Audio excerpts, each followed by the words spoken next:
We are at the trade deadline. The series will be starting in about 10 minutes. As of last week, it became painfully apparent that I was not going to make the playoffs. So I had to make some trades. Let's see here where to start.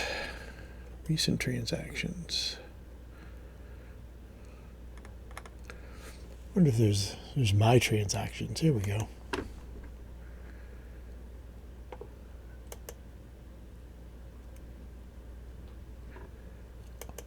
This Fantrax site's pretty handy for stuff like this. So let's see here. I traded away Nathaniel Lowe. We got Enrique Bradfield Jr., unrated. Well, not in the top 100. He's a center field. He's kind of like the Simpson guy on Tampa Bay. He's got a reasonably decent bat, really good defense. He's got like 80 grade speed. Not a ton of power. I don't care about power anyway. I got Starling Caba as a young shortstop. Apparently he's really good with the glove and he's pretty quick. Johnny Farmel is just kind of like a flyer. He was a first round pick. Or one of those picks for having a rookie of the year. The next trade, I traded Luis Castillo to Seattle. I got young pitcher Sean Burke, who I like. I've liked him since I've seen him, so shaves off 8 years from Castillo.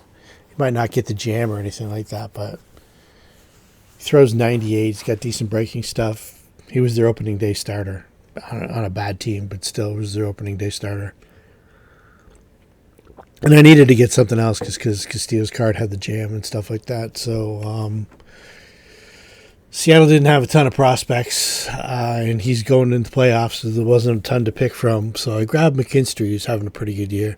I'll be able to slot him into a bunch of different spots next year, depending on what I need. The next trade was Luis Robert Jr. Sad to see him go, but he just didn't work out. I got Owen Casey, Theron Lorenzo, and Cole Carrick. Casey, I wouldn't be surprised to see get traded for the Cubs at the trade deadline and then come right up, play for whatever team he gets traded to. There doesn't seem to be any room for him. Or they might keep him, actually, if they don't think they can sign Tucker. Lorenzo's a young catcher. Better hit than catch. He was a top 10 catcher prospect. He was number 8 or 9 at the start of the year.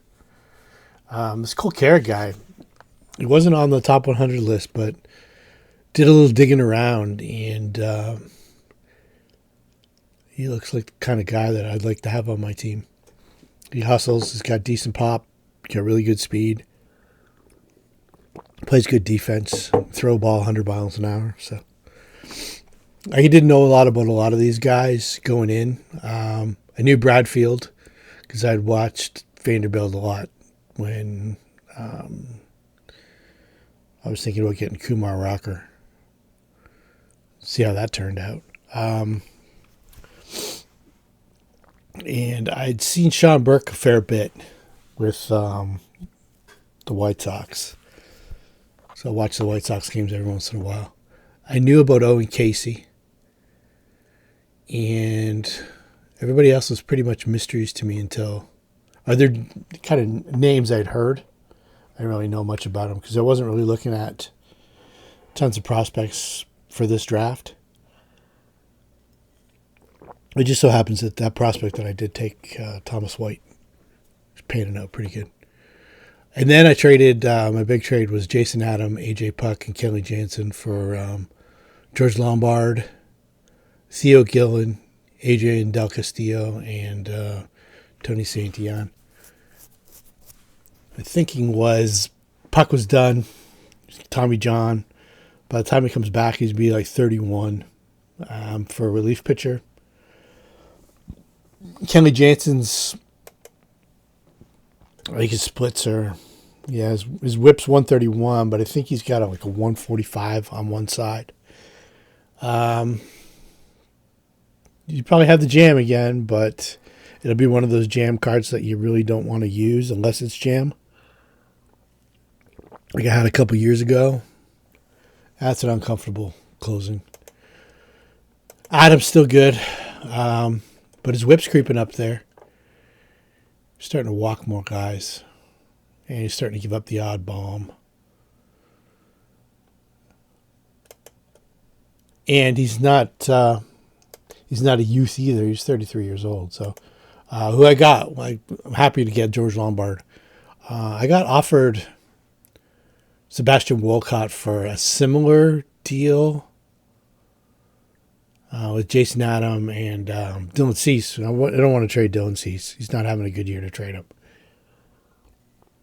Dylan Cease is having one of those years where he looks great in the first to third innings, and he falls apart in the fourth and the fifth. And then if he manages to get through that, he's dynamite again. So I don't know.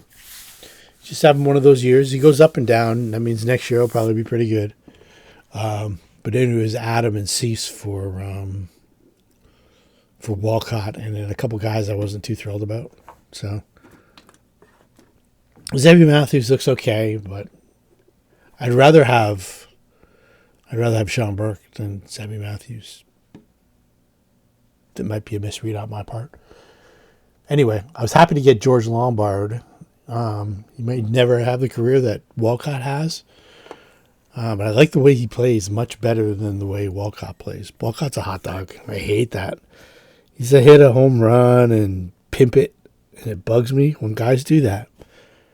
Just run. Like, run for the first 60 feet till you see the ball go out, and then do somersaults or whatever you want to do on your way around. They don't care.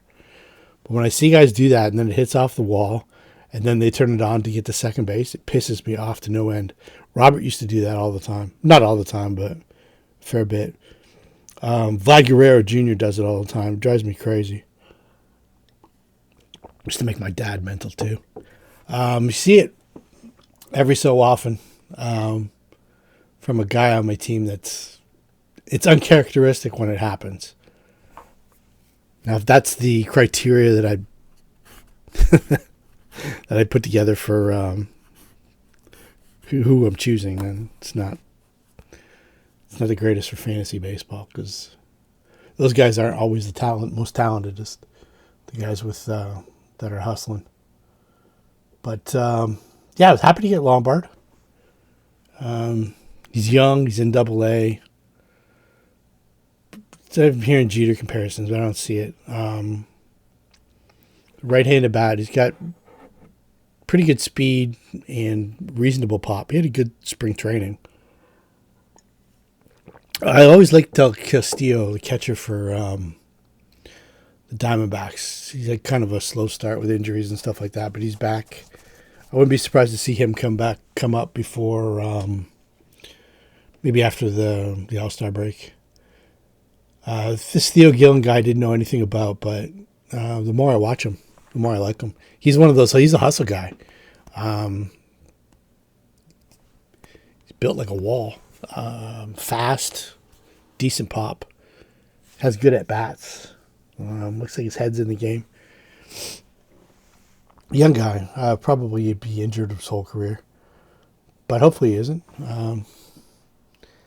And Santillan's 28-year-old, just kind of getting established.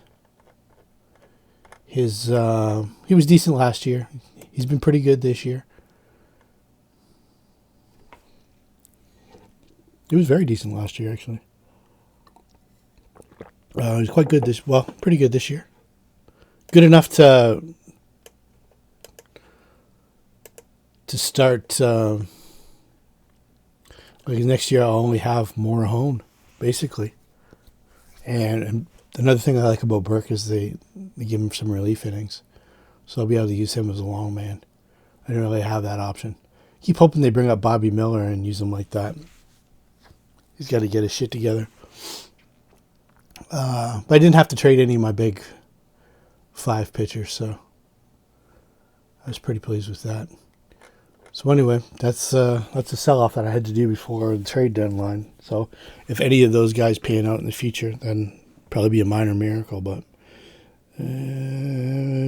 playing bad, and that's what happens. So series should be starting just any time now. So let's get started.